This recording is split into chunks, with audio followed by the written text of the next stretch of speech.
കോൺഗ്രസിലെ ഗ്രൂപ്പ് പോര് തെരുവിലേക്ക്. കൊല്ലത്തെ രാജ്മോഹൻ ഉണ്ണിത്താനെ DCCയുടെ പരിപാടിയിൽ കയ്യേറ്റം ചെയ്തു. കാറിന് നേരെ പ്രവർത്തകർ ചീമുട്ടയെറിയുകയും ഉണ്ണിത്താനെ അസഭ്യം പറയുകയും ചെയ്തു. സംഭവത്തെ തുടർന്ന് 6 പേരെ കോൺഗ്രസിൽ നിന്ന് സസ്പെൻഡ് ചെയ്തു.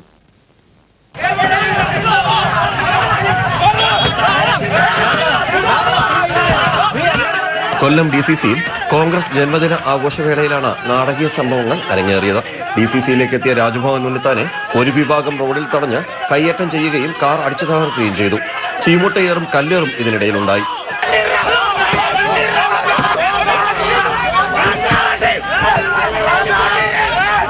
രാജ്മോഹൻ ഉണ്ണിത്താന്റെ കയ്യിലും ശരീരഭാഗങ്ങളിലും പരിക്കുപറ്റി. കോൺഗ്രസ് പ്രവർത്തകരുടെ സംരക്ഷണത്തിലാണ് രാജ്മോഹൻ ഉണ്ണിത്താനെ കാറിൽ നിന്ന് പുറത്തിറക്കിയത്. മദ്യലഹരിയിൽ തന്നെ ആക്രമിച്ച് കൊല്ലാൻ ശ്രമിച്ച ഗുണ്ടകളെ അയച്ചത് K. മുരളീധരനാണെന്നും രാജ്മോഹൻ ഉണ്ണിത്താൻ ആരോപിച്ചു. 2004 ഇന്ദിരാഗാന്ധി പ്ലാനറ്റേറിയത്തിൽ KPCCയുടെ നിർവാഹക സമിതി യോഗത്തിൽ അന്നത്തെ KPCCയുടെ acting president Shri PP Thankachan ക്ഷണിച്ചതനുസരിച്ചിട്ടാണ് ഞാനും ശരത്ചന്ദ്ര പ്രസാദും അവിടേക്ക് പോയത്. അദ്ദേഹം ഉമ്മൻചാണ്ടി അടക്കമുള്ള ആളുകൾ അന്ന് അവിടെ വന്നതാണ്. ഞങ്ങളെ മാരകമായി കൊല്ലാനാണ് ശ്രമിച്ചത്. അന്നും ജാതക ബലം കൊണ്ട് മാത്രമാണ് ഞാൻ രക്ഷപ്പെട്ടത്. ഇന്നും ജാതക ബലം കൊണ്ട് ഞാൻ ഒരിക്കൽ കൂടി മരണത്തിൽ നിന്ന് അത്ഭുതകരമായി രക്ഷപ്പെട്ടു. എന്നെ വധിക്കാനാണ് ശ്രമിച്ചത്. സംഭവം അന്വേഷിച്ച ശേഷം കുറ്റക്കാർക്കെതിരെ നടപടിയെടുക്കാൻ KPCCക്ക് റിപ്പോർട്ട് നൽകുമെന്ന് കൊല്ലം DCC പ്രസിഡന്റ് ബിന്ദുകൃഷ്ണ പറഞ്ഞു. എന്നാൽ രാജ്മോഹൻ ഉണ്ണിത്താനാണ് വണ്ട് കയറ്റി തങ്ങളെ കൊല്ലാൻ ശ്രമിച്ചതെന്ന് മുരളീധര പക്ഷവും ആരോപിച്ചു. ന്യൂസ് ബ്യൂറോ, കൊല്ലം. കോൺഗ്രസ് സ്ഥാപക ദിന പരിപാടിക്കെത്തിയ രാജ്മോഹൻ ഉണ്ണിത്താനെ കയ്യേറ്റം ചെയ്തതിൽ നടപടി സ്വീകരിക്കാൻ VM സുധീരൻ നിർദ്ദേശിച്ചു. കൊല്ലം DCC പ്രസിഡന്റിനാണ് നിർദ്ദേശം നൽകിയത്. ഇതനുസരിച്ച് 6 പേരെ നിലവിൽ സസ്പെൻഡ് ചെയ്തിട്ടുണ്ട്. അതേസമയം കയ്യേറ്റം ഉണ്ണിത്താൻ സ്വയം ആസൂത്രണം ചെയ്തതാണ് എന്ന് മുരളീധരൻ വിശദീകരിച്ചു. മുരളീധരന് പിന്തുണയുമായി A ഗ്രൂപ്പ് നേതാക്കൾ ഇന്നും രംഗത്ത് വന്നു. പാർട്ടിയുടെ പിറന്നാൾ ദിന പരിപാടിയിലാണ് രാജ്മോഹൻ ഉണ്ണിത്താനെ DCC ഓഫീസിന് മുന്നിൽ കയ്യേറ്റം ചെയ്തത്. 2004 ഗ്രൂപ്പ് യുദ്ധത്തിന് സമാനമായ സാഹചര്യം. തുടർന്ന് അന്വേഷിച്ച് നടപടി സ്വീകരിക്കാൻ KPCCയുടെ നിർദ്ദേശം. ഇത്തരം പ്രശ്നങ്ങൾ എങ്ങനെ കൈകാര്യം ചെയ്യണം എന്നുള്ളത് സംബന്ധിച്ച് തീരുമാനം. കയ്യേറ്റത്തിന് പിന്നിൽ തന്നെ അനുകൂലിക്കുന്നവരല്ലെന്ന് വിശദീകരിച്ച് മുരളീധരനും രംഗത്തെത്തി. എന്താ എനിക്കറിയില്ല, നിങ്ങൾ പറഞ്ഞിട്ടുള്ള അറിവ് എനിക്കുള്ളൂ. അത് ഞാൻ അതിനൊന്നും മറുപടി പറയുന്നില്ല. ഇങ്ങനെ എന്തോ സംഭവം ഉണ്ടായി നിങ്ങൾ പറഞ്ഞിട്ട് അറിഞ്ഞു, എനിക്കൊന്നും അറിയില്ല. ഹൈക്കമാൻഡിന്റെ വിലക്കിന് മുമ്പ് K. മുരളീധരന്റെ പിന്തുണയുമായി ഉമ്മൻചാണ്ടിയും ഹസനും ഉൾപ്പെടെയുള്ള A ഗ്രൂപ്പ് നേതാക്കൾ. വിമർശനങ്ങളെല്ലാം എതിർപ്പുകളായിട്ട് ആരും കാണേണ്ടതില്ല.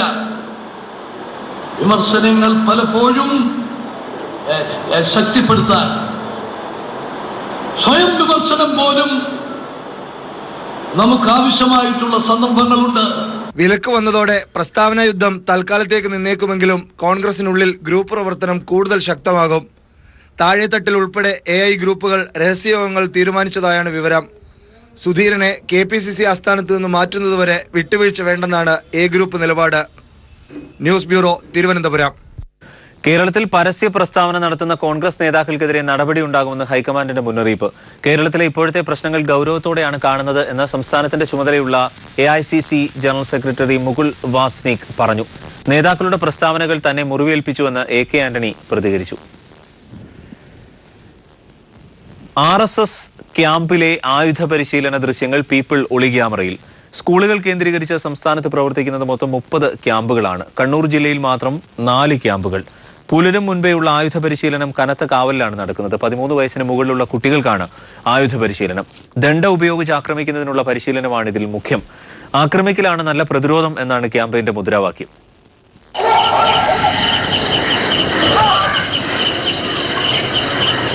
പ്രാഥമിക ശിക്ഷണ ശിബിരം എന്ന പേരിലാണ് RSS സംസ്ഥാന വ്യാപകമായി ക്യാമ്പുകൾ സംഘടിപ്പിച്ചിരിക്കുന്നത്. സ്കൂളുകൾ കേന്ദ്രീകരിച്ച് നടത്തുന്ന ഈ ക്യാമ്പുകളുടെ മറവിലാണ് ആയുധ പരിശീലനം.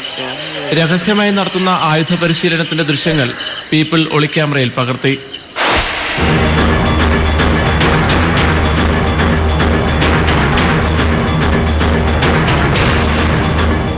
പതിമൂന്ന് വയസ്സ് മുതലുള്ള കുട്ടികൾക്കാണ് ആയുധ പരിശീലനം നൽകുന്നത്. ദണ്ഡ ഉപയോഗിച്ചുള്ള പരിശീലനമാണ് മുഖ്യം. മനുഷ്യനെ കീഴ്പ്പെടുത്തുന്നതിനും കൊല്ലുന്നതിനും ദണ്ഡ എങ്ങനെയൊക്കെ ഉപയോഗിക്കാമെന്നാണ് പരിശീലിപ്പിക്കുന്നത്. കൈകാൽ ഉപയോഗിച്ച് എതിരാളികളെ കീഴ്പ്പെടുത്താനുള്ള പരിശീലനവും നൽകുന്നുണ്ട്. സംസ്ഥാനത്താകെ 30 ക്യാമ്പുകളാണ് സംഘടിപ്പിച്ചിരിക്കുന്നത്. കണ്ണൂർ ജില്ലയിലാണ് ഏറ്റവും കൂടുതൽ ക്യാമ്പുകൾ. പുലർച്ചെ 3 മണി മുതലാണ് ആയുധ പരിശീലനം ആരംഭിക്കുന്നത്.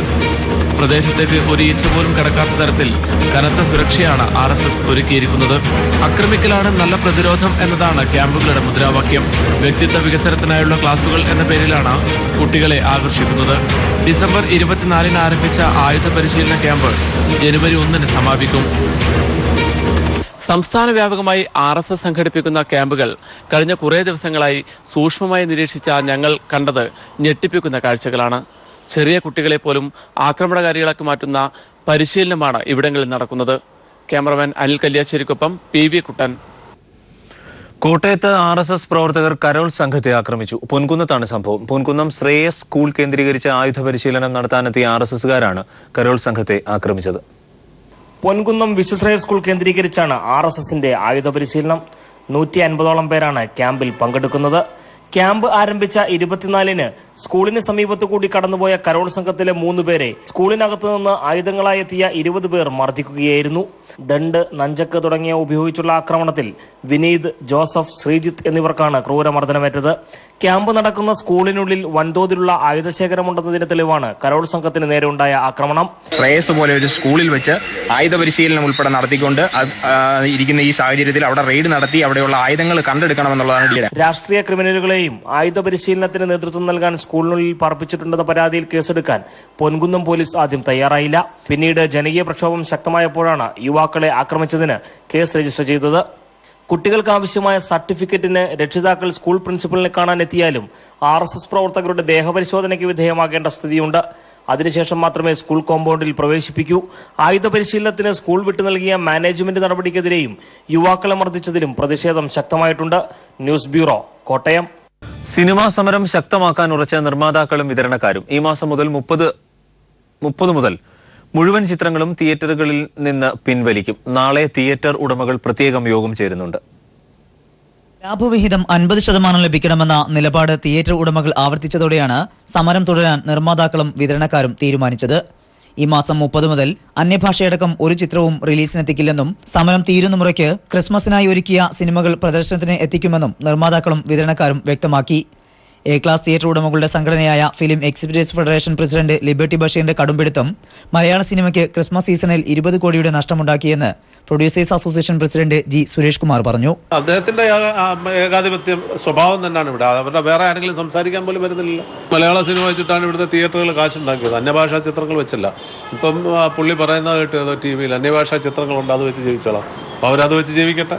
എത്ര കാലം പോകും നമുക്ക് നോക്കാം. ഒരു പടത്തിന് ഒരു 5 കോടി രൂപ വെച്ച് മുറയുള്ളൂ. 4 വലിയ പടങ്ങളാണ്. എല്ലാം കൂടെ 10 കോടി രൂപയുടെ നഷ്ടം ഈ ക്രിസ്മസ് സീസണിൽ ഉണ്ടായിട്ടുണ്ട്. തിയേറ്റർ വിഹിത തർക്കത്തെ തുടർന്ന് ഈ മാസം 16 മുതലാണ് നിർമ്മാതാക്കളും വിതരണക്കാരും അനിശ്ചിതകാല സമരം ആരംഭിച്ചത്. News bureau, Kochi. അടഞ്ഞുകിടക്കുന്ന കശുവണ്ടി ഫാക്ടറികൾ തുറന്നു പ്രവർത്തിക്കണമെന്നാവശ്യപ്പെട്ട് അനിശ്ചിതകാല നിരാഹാര സത്യാഗ്രഹം അനുഷ്ഠിച്ചുവെന്ന CPIM നേതാവ് മരിച്ചു. CPIM Thevalakkara south local committee അംഗം തേവലക്കര കോയിവിള പുറമാവിൽ രാജുവാണ് മരിച്ചത്. കൊല്ലം തേവലക്കര പുത്തൻ സംഗീതത്തിലെ അലഫ് കാഷ്യൂ ഫാക്ടറി തുറന്നു പ്രവർത്തിപ്പിക്കണമെന്നാവശ്യപ്പെട്ടുകൊണ്ട് നിരാഹാര സമരം നടത്തിവരവെ ആരോഗ്യസ്ഥിതി വഷളായതിനെ തുടർന്ന് പാർട്ടി പ്രവർത്തകർ ചേർന്ന് തെക്കുംഭാഗത്തെ സ്വകാര്യ ആശുപത്രിയിലും തുടർന്ന് സ്ഥിതി വീണ്ടും മോശമായതോടെ കൊല്ലം ജില്ലാ ആശുപത്രിയിലും പ്രവേശിപ്പിച്ചെങ്കിലും രാജുവിന്റെ ജീവൻ രക്ഷിക്കാനായില്ല. മൃതദേഹം വൻ ജനാവലിയുടെ അഹമ്പടിയോടെ വീട്ടുവളപ്പിൽ സംസ്കരിച്ചു. ആയിരക്കണക്കിന് വരുന്ന പാവപ്പെട്ട തൊഴിലാളികൾക്ക് വേണ്ടിയാണ് രാജു നിരാഹാരം അനുഷ്ഠിച്ചത്. 1986-ൽ 100 കശുവണ്ടി ഫാക്ടറികൾക്ക് മുമ്പിൽ അന്ന് നടന്ന ഐതിഹാസികമായ സമരത്തിലുണ്ടായ രക്തസാക്ഷിത്വം 2016-ലും ആവർത്തിച്ചുവെന്ന് CPIM കേന്ദ്ര കമ്മിറ്റി അംഗം PK ഗുരുദാസൻ പറഞ്ഞു. 1986-ലെ കശുവണ്ടി തൊഴിലാളി സമരത്തിലെ 2 സഖാക്കൾ രക്തസാക്ഷിത്വം വരിച്ചു. ഇന്ന് ഈ സമരം ഒരു ധർമ്മ സമരമാണ്. ആ സമരത്തിലാണ് സഹരാജു രക്തസാക്ഷിത്വം വരിച്ചത്. ഒരു വിഭാഗം കശുവണ്ടി മുതലാളിമാരുടെ പിടിവാശിയാണ് വി രാജുവിന്റെ ജീവൻ നഷ്ടമാകാൻ കാരണമെന്ന് CPIM കൊല്ലം ജില്ലാ സെക്രട്ടറി KN ബാലഗോപാൽ ചൂണ്ടിക്കാട്ടി. സമരം കൂടുതൽ ശക്തമാക്കുമെന്നും അദ്ദേഹം പറഞ്ഞു. തൊഴിൽ പ്രശ്നം, ഫാക്ടറി അടച്ചുകിടക്കുന്നതിനെതിരായിട്ടുള്ള തുറക്കണമെന്നാവശ്യപ്പെട്ടുള്ള സമരത്തിൽ നിരാഹാരം കിടക്കുമ്പോഴാണ് അവിടെ വെച്ച് അസ്വസ്ഥതയുണ്ടായി ആശുപത്രിയിൽ പോയി ജില്ലാ ആശുപത്രി വെച്ച് അദ്ദേഹം അന്തരിക്കുന്നത്. അദ്ദേഹത്തിന്റെ നിര്യാണം ഒരു രക്തസാക്ഷി തന്നെയാണ്. അദ്ദേഹം ഈ സമരത്തിന്റെ ഭാഗമായി ഉണ്ടായ രക്തസാക്ഷിയാണ്. ഈ സമരം തൊഴിലാളികളുടെ 2 ലക്ഷത്തോളം വരുന്ന ജില്ലയിലെ കശുവണ്ടി തൊഴിലാളികളുടെ ജീവിതം മുന്നോട്ട് കൊണ്ടുപോകാൻ വേണ്ടിയിട്ടുള്ള ഒരു സമരമാണ്. ലതയാണ് ഭാര്യ. ദിവ്യ രാജു, രമ്യ രാജു, രാഹുൽ രാജു എന്നിവരാണ് മക്കൾ. ന്യൂസ് ബ്യൂറോ, കൊല്ലം. PT കുഞ്ഞി മുഹമ്മദിന്റെ പുതിയ ചിത്രം വിശ്വാസപൂർവ്വം മൻസൂർ ചിത്രീകരണത്തിനായി ഒരുങ്ങുന്നു. റോഷൻ മാത്യു, പ്രയാഗ മാർട്ടിൻ, ഗൗതമി എന്നിവരാണ് സിനിമയിലെ പ്രധാന കഥാപാത്രങ്ങളെ അവതരിപ്പിക്കുന്നത്. വെർജിൻ പ്ലസ് മൂവീസിന് വേണ്ടി KV മോഹനാണ് ചിത്രം നിർമ്മിക്കുന്നത്. 5 വർഷത്തെ ഇടവേളയ്ക്ക് ശേഷം PT കുഞ്ഞു മുഹമ്മദ് ഒരുക്കുന്ന ചിത്രമാണ് വിശ്വാസപൂർവ്വം മൻസൂർ. വർത്തമാന കാലഘട്ടത്തിലെ പ്രശ്നങ്ങളാണ് ചിത്രത്തിന്റെ ഇതിവൃത്തം. ഒരു കലാപത്തിൽ നിന്ന് രക്ഷപ്പെട്ട അമ്മയും മകളും വടക്കൻ മലബാറിലെത്തുന്നതും ഒരു വീട് ഇവർക്ക് അഭയം നൽകുന്നതിലൂടെയാണ് ചിത്രം ആരംഭിക്കുന്നത്. ഇതിനിടെ ഇവർക്ക് അഭയം നൽകിയ ചെറുപ്പക്കാരൻ രാജ്യസ്നേഹം തെളിയിക്കപ്പെടേണ്ട അവസ്ഥയിലെത്തുന്നു. വടക്കൻ മലബാറിലെ ഗ്രാമത്തിലെ കഥയിലൂടെ ദുരിതപൂർണമായ വർത്തമാന കാലഘട്ടം ചിത്രം കൈകാര്യം ചെയ്യുന്നു. വളരെ സമാധാനത്തിലും സ്നേഹത്തിലും സന്തോഷത്തിലും ജീവിച്ചിരുന്ന മനുഷ്യരുടെ ജീവിതത്തിലേക്ക് അവരൊന്നും പ്രതീക്ഷിക്കാതെ, അവരൊന്നും ചെയ്യാതെ കടന്നു വരുന്ന ദുരിതങ്ങളുടെയും കഷ്ടപ്പാടുകളുടെയും ഒരു ഒഴുക്ക് തന്നെയാണ് നമ്മുടെ നാട്ടിൽ നടന്നുകൊണ്ടിരിക്കുന്നത്. അത് തന്നെയാണ് ഈ സിനിമയുടെ പ്രതിവാദ വിഷയം. ശ്വേതാ മേനോൻ, രഞ്ജി പണിക്കർ, VK ശ്രീരാമൻ തുടങ്ങിയവരും ചിത്രത്തിൽ മുഖ്യവേഷത്തിലെത്തുന്നു. ജയകൃഷ്ണൻ കാവലിന്റെ കഥയ്ക്ക് സംഭാഷണവും തിരക്കഥയും ഒരുക്കിയത് PT കുഞ്ഞു മുഹമ്മദ് തന്നെയാണ്. രമേശ് നാരായണന്റേതാണ് സംഗീതം.